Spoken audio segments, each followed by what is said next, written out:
want to welcome everybody to the Regional Chamber's first Good Morning Weathersfield in McDonald. Our Good Morning programs are not new, but this year, for the first time, we decided to host them in just about every single community in Trumbull and Mahoning counties. We are looking forward today to hearing from a very distinguished group of elected officials and other government officials. Coming up to speak shortly will be Weathersfield Superintendent Stephen Gerberry, Weathersfield School Superintendent Damon Dohar, McDonald Mayor Glenn Holmes, and McDonald School Superintendent Robert Roston. And it's kind of neat to be here. I don't think, as long as I've lived in this community, which is 51 years, I don't think I've had a tour of this place. Driven by it so many times that I was walking in with Gil and looking around and looking at the big building over there and thinking, well, it's like being in Alcatraz or something like that. Think about when this place was built and how it looked. So I'm looking forward to the tour today and just being able to look around and see how things go. Anthony Vigorito will be conducting the tour today, and so we're very grateful for Anthony, for Matt Blair and everybody else here to be hosting us. It's a great facility to do this, and very unique facility to have these good morning breakfast. I do want to remind you of a couple of chamber events coming up. On Monday, November 23rd, we will have our elected officials wine tasting at the Avalon Inn and Resort, and we encourage everybody to participate in that.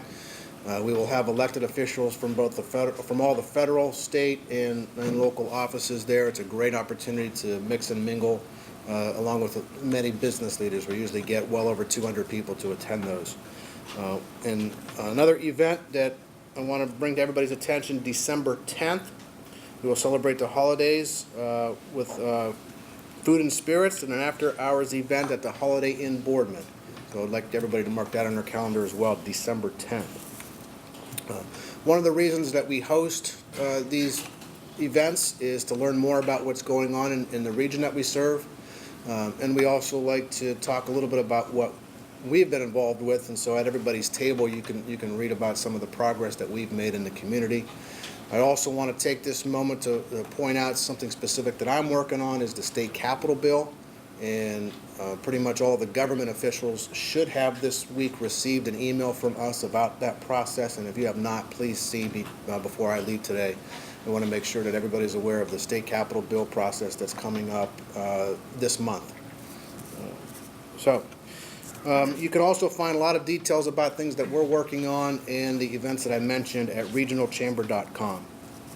So we're going to kick off this morning's series of speakers with Meander Water Chief Engineer Anthony Vigorito, who will come up and say a few words about the plant.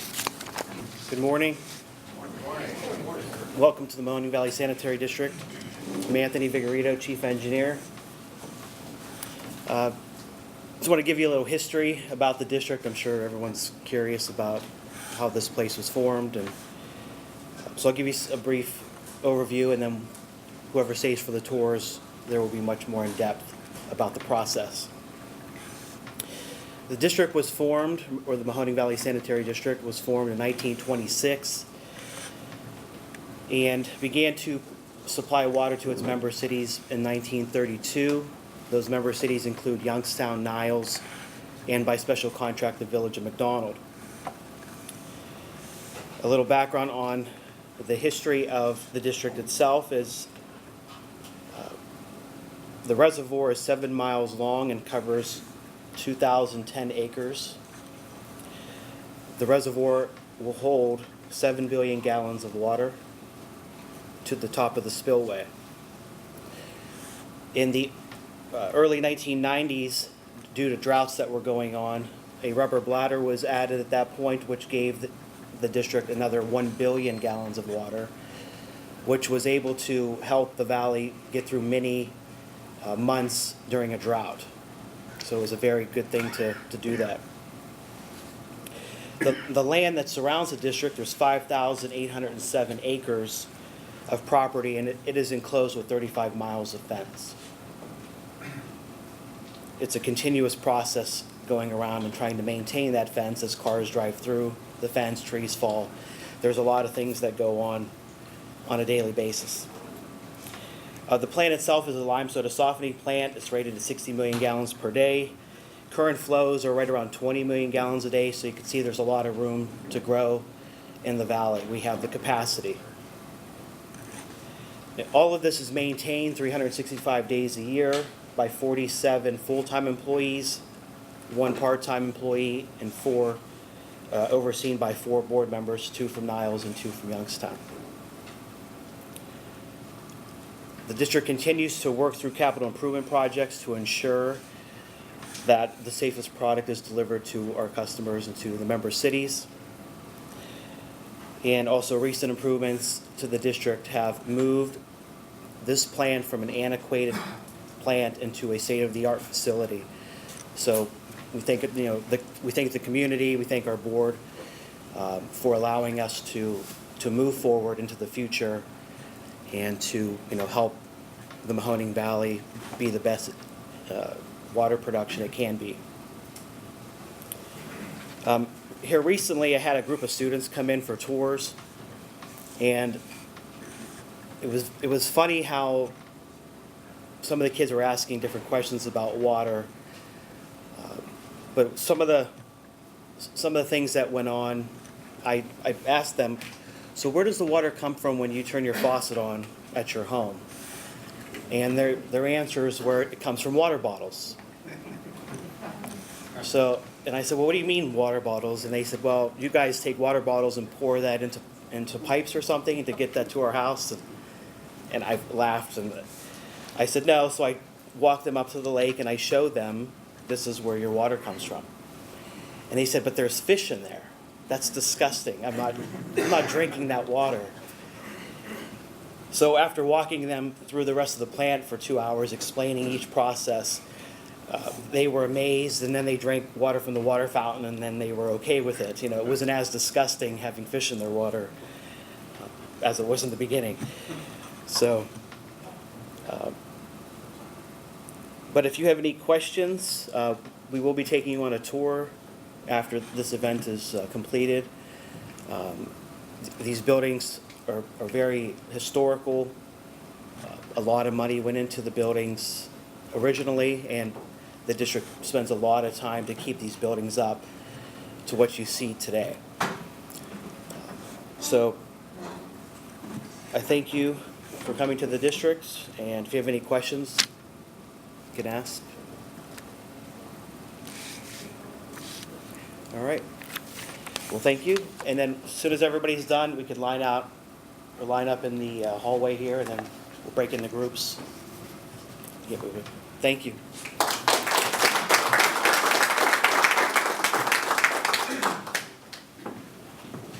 Thank you, Anthony. I think about that old saying, water is the key to life. Water is the key to economic life, too. And this plant and what it does and what it's capable of doing could be very instrumental in our future economic development. So we appreciate the operation out here. Next, I'd like to bring up Weathersfield trustee Stephen Gerberry. We'd like to welcome everybody here in attendance this morning to Weathersfield Township in the Meander Water Plant. You can go ahead and change. Thank you. Our township is made up of 3 elected trustees. We have an elected fiscal officer and an appointed staff by our trustees. We have our administrator, Dr. Ruan. We have a fire chief, Randy Pugh, and our police chief, Naples. Our township has 63 employees. The employees staff our police department, our fire department, our highway department, our zoning department, our cemeteries, and our administrative personnel. Actually, a lot of our staff works in multiple departments. We have some police officers that are firemen, the road department men help out in the cemetery. So there's a lot of overlap and a lot of communications and collaborations within our township to get the job done. Our township has approximately 9,000 people. We, of course, provide police and fire protection to our businesses and residents. Our highway department, we maintain 40.2 miles of road. That's snow plowing, roadside ditching, filling potholes, replacing signs. We have 4 cemeteries in our township. One of the cemeteries we do active It's current for burials. The other 3 we have to maintain with no active burials in that cemeteries. We have a zoning, we provide zoning services to our residents and administrative services in the office.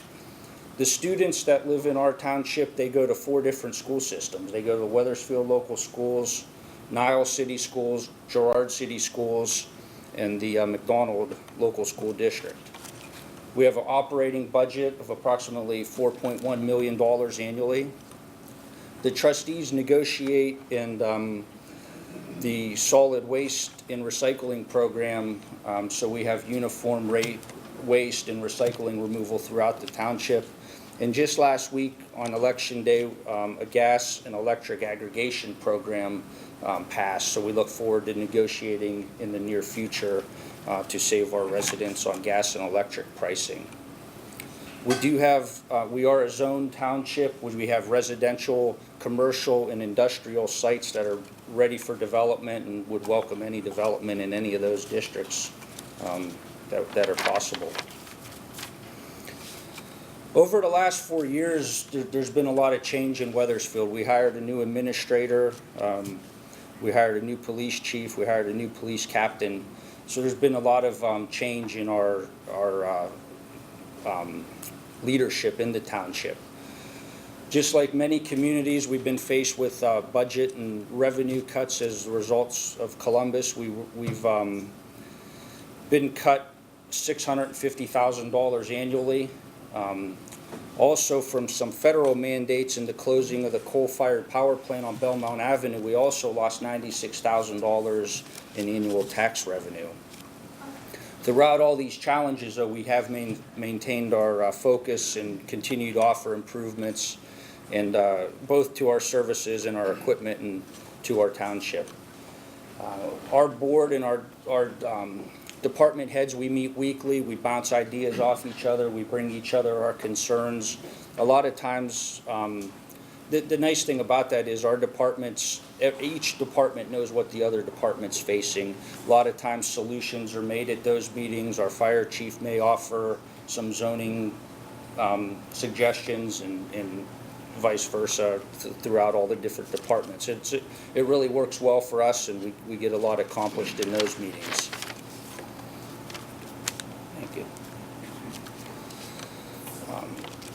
We feel that we've stayed strong in the face of adversity with all these cuts. We've come up with creative ways to generate revenue for our township without adding a millage, any additional millage through tax levies. We've reconstructed our health care plan. We have a MERP, which is a medical expense reimbursement plan. That saved approximately $100,000 in premiums since 2014. Our police department is established an impound lot that generates approximately $100,000 a year directly to our police department through that impound lot. We feel that we're aggressive in pursuing federal, state, and local grants.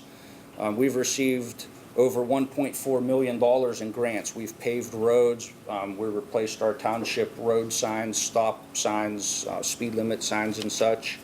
Our police department has received tasers, bulletproof vests, a lot of training through grants. Our fire department received a rescue truck for our Station 42, which is on West Park, 6 MDT computer units for the fire vehicles, of course training for our firefighters, and an air compressor that they use to fill up their breathing tanks, all received with grant money. We recently updated our zoning code and have stepped up our zoning enforcement in our township. The hopes there are to attract some people, make the township a little bit better place for everybody. A couple years ago, we created a Main Street initiative. It touches all portions of our township. State Route 46 here in Mineral Ridge, North Main Street, which is Route 169 in the DeForest area, and Robbins Avenue, McKinley Heights, US Route 422. 2 years ago, we reestablished our community festival. It's a great event. If you have a chance, you should come out next summer. It's during Flag Day. We call it our Flag Day Festival. We're always working on economic initiatives and trying to create development and promote people to be attracted here to Weathersfield. Last month, October, our cemetery, we passed a resolution to establish an endowment fund for our cemetery. We look forward to getting that all finalized and worked. And we also built a columbarium at our cemetery, at Kerr Cemetery, just behind the district here. That'll give people who choose cremation another option for their loved ones. We do continue to collaborate and cooperate with our surrounding communities in different offices. With the Trumbull County Engineers Office, we purchase salt in our ice control material for the winter. They help us with some minor road repair. The Trumbull County Sanitary Engineers Office, they're helping us study some water issues that we have on Route 46, or not Route 46, but in Mineral Ridge with some pressure and some volume issues we have. The City of Niles we collaborate with. We have a transport vehicle for the police department. They transport prisoners from the jail to the court, and the court pays those expenses, and the one officer transports prisoners for both of those departments. We purchase gasoline with the City of Niles, and our fire department, we were able to purchase a new fire engine in McKinley Heights. We actually donated our old reserve fire engine to the City of Niles as they were in dire need of an engine at the time. We work closely with the Village of McDonald and the Village of Lordstown as well on mutual aid agreements with fire and police and our hazmat teams.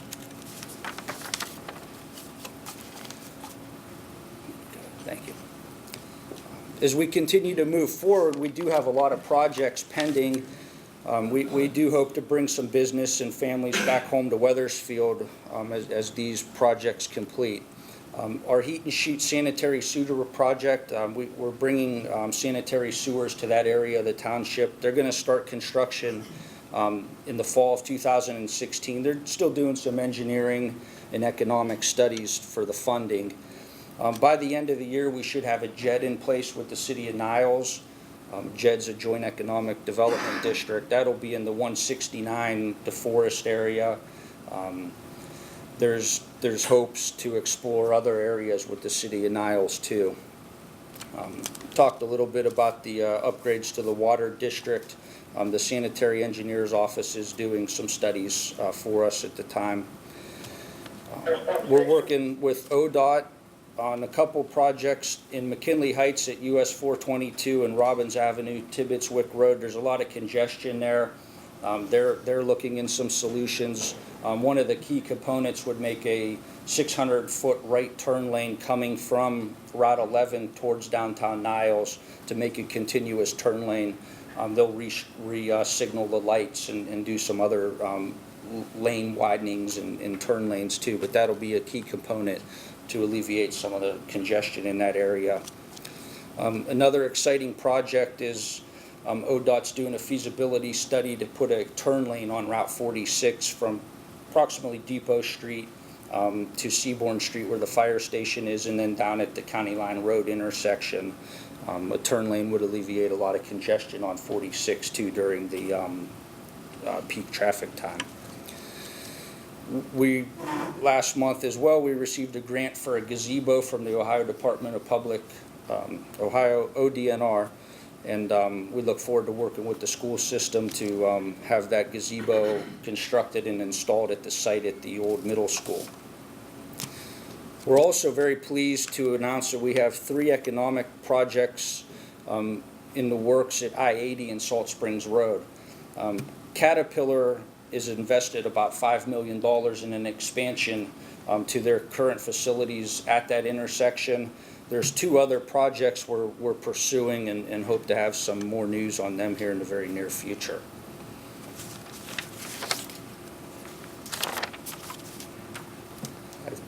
That's all I have, I guess. If there's any questions,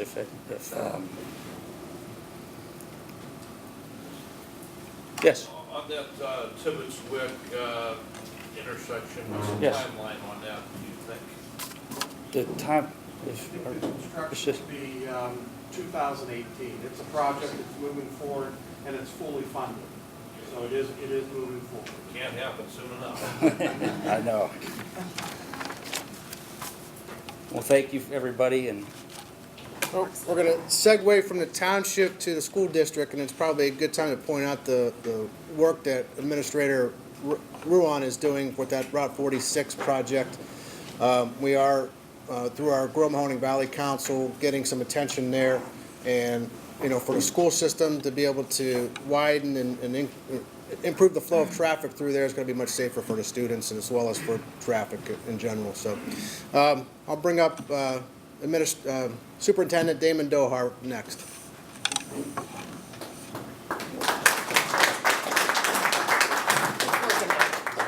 It was tucked under the projector. All right. So you just hit this button to advance and just point it towards that. All right. Good morning, everybody. My name is David Dohar. I'm the superintendent of Weathersfield Local Schools. It's my 7th year of being there. It's been a great pleasure. Following Steve, I got a chance to talk to Steve and Gil and we call him Coach Marvin McBride, who's the other trustee that I'm surprised there's Marvin. I didn't see him earlier. My fault. I knew he would have missed a free breakfast. So, but we work diligently with them, and I see our police department back there too. Officer Hodge is always in our building quite a bit, and so is Officer Lowry back there, and Chief Naples and I are on the phone quite a bit at times. We have a great relationship with our Weathersfield Township people, and we are doing something on the open land on Route 46 there, where our middle school was once prominent for about almost 90 years. So we are working diligently to try to, they worked hard, Dave, especially Mr. Ruan over there, worked hard to make sure that we had the ODNR grant that we received partially what we wanted, but we're working to get the rest of that going, and we're going to make that space into something useful for our community down the road. We're trying to steal some ideas from our neighboring McDonald all the time when it comes to the parks and so forth there. And Kenny Boring's there and Chief Pugh too, they spend a lot of time helping us out. We are, I believe, and I believe most people that live in our district, because we're one of Trumbull County's finest school districts in the area, not only just in the area, but in the state. We were rated number 2 last year for performance index in our county. We tied champion. We are at 104.8. That's what grades what was formerly the Ohio assessments, and what it does is it grades you on if you get a 5, a 4, a 3, a 2, and a 1. You pass the test with a 3. You receive accelerated with a 4, you received advanced with a 5. So to get higher grades, you get more kids with advanced and accelerated. So we rated very well in our county with that. We rated number 3 in overall performance throughout. And what that means is that we get now, before it used to be rated, which was easier in my mind, was rated excellent, excellent with distinction, effective, continuous improvement, and so forth. We would have been rated excellent with distinction for the last 4 years, which is exciting for our school district, because at the time when I got there, we were in continuous improvement and effective. But we would have been rated, we now get grades for everything else. So our grade performance was like a 3.6, which is a better grade average than I ever had in high school. So I was very excited about that. And what that does is it rates everything that you do, from your special ed performances to your lower socioeconomic students, the students that are in danger of graduating, your graduation rates, so forth and so on. It hits about 12 different aspects of your school system, and it grades you on it, and it grades you on your growth. And our growth has been outstanding every year in our school system for about the last 6 or 7 years. And growth is, they have a company that decides your growth, and they grade it on what you did the year before in a test to what you're doing in that year's test. So it's been exciting for us. In 2014 and beginning of school year last year, we completed a $26 million building project. That was, most importantly, it was on time and it was on budget. And I have a lot to thank here in this room, because from the fire department, the police department, and our township trustees, everybody helped us get that done. And they helped us work diligently to build it. We had to do a lot of different things to pull this off. We were the first school district in the state of Ohio to use a construction manager at risk model, which was something that has been in the private industry for numerous years and in some of the state universities for the last handful of years. And they passed it under Governor Kasich passed that, I think it was like 3 or 4 years ago, to move forward on that type of system. And what that is that you basically hire your construction manager, they say this is what we'll get it for, and if it goes over that, we'll bear the cost of it. So it's kind of a private industry model that is used in the public industry. It was very nice for us because it helps you out on your bid time. It helps you not have to take the lowest bid, because sometimes, as we all know in the public sector, the lowest bid doesn't always mean the best bid. And so the people got vetted through that process. It followed through very quickly in that manner. Plus, we had a lot of timing issues to do, because what we did is we refurbished our high school. That was built 74, I believe, if I'm correct, is when that opened up. And we refurbished that high school, so we had to do a lot of different things with the space there, the HVAC equipment, and so forth and so on. We had to meet it up to our LEED Silver, which we will be, I just found out the other day, is that we will be a LEED Silver in both the high school and the elementary school, which is guaranteed by the Ohio Facilities Commission, that you have to be a LEED Silver dealing with energy efficiency and so forth. So we did all of those things, and to do it with a refurbishing of a building in the set that was built in the 70s is not the easiest of things to do. So MS Consultants was our architecture company. Hammond Construction, based out of Canton, was our construction manager at risk. We try to use as many local people as we could. We pushed for that. They had to meet certain qualifications because the state has a lot of qualifications for bonding and so forth, but it was done. I lost a little bit of hair at that whole process, but it was great. We, like I said, then the fire department comes in to help us out, then the police department also, the trustees, everybody was there to help it out. It was a really great community project to get everybody together to get it done. So now the next step of that project is what do we do with Route 46, which we talked about just a little bit ago. The financial situation of the school district, we operate right now at the same level of expenses that we had in 05, all right, in the fiscal year 05, which is pretty good. I feel that for 10 years or so, 11 years, that we're operating at a little bit level there. We share services. We started sharing services on day one when I got there with McDonald Local Schools, and knowing Mr. Roston, because he hired me actually as a Spanish teacher many years ago at Struthers. As I see Mr. Livesay was right there, one of my former students, right? Mr. Kahn was one of my former students many years ago at Liberty. So, hola, buenos dias. Gracias, señor. You can tell I was a really good Spanish teacher. So, but I thank Mr. Rosson for allowing me to do that. So I think maybe coaching football helped me out a little bit there. But we share services right now with McDonald Local Schools. We use a special ed director, our school psych, and we use some busing maintenance agreements that we save each other on costs for repairing our buses, which could be quite expensive because the state has changed how we can purchase buses. They've changed what type of buses we could change, and the cost has gone from, I think my first year as superintendent, you could buy a new bus for about $65,000 to $70,000, to now it's upwards of $90,000 to $95,000 for a bus because of the exhaust system and so forth. But we work with McDonald to do that. Special ed is a big piece of the pie because in our school district we have about 160 kids that are on IEPs. So we have to service them in various different ways. You can have a kid that has a speech delay to a kid that has multiple issues that they have to deal with, from orthopedically handicapped to basically that they're cognitively delayed at a high level, they're wheelchair bound. We work with McDonald to try to make sure that our services get to them because the school system is required to have school psych services that they don't counsel basically, but they're judging the cognitive levels and the achievement levels of each student. And that's how you basically get found to see if you need an IEP or you don't need an IEP. So we split that. It has saved our district, using those two areas, special ed director and school psych, it has saved our district hundreds of thousands of dollars over the last few years. We project our revenues over expenses for the next 5 years, which is always a good thing to do. And that's also we've received, the unfortunate news of that is that our revenues have been cut by the state because as the counties have known and the local entities have known, losing our tangible property tax is a big issue for us. In Weathersfield, at one point in time, our school system used to receive circa $2.1 million. We now receive about $1.1 million. So operating on a $10 million budget, losing 10% of your budget is kind of a thing that you have to adjust to. We've right-sized the district is the way that we have adjusted to it. We took a look at staffing. We looked at it and said, how can we make this better? How can we become more efficient? and that's what we've done for our people in Weathersfield Township.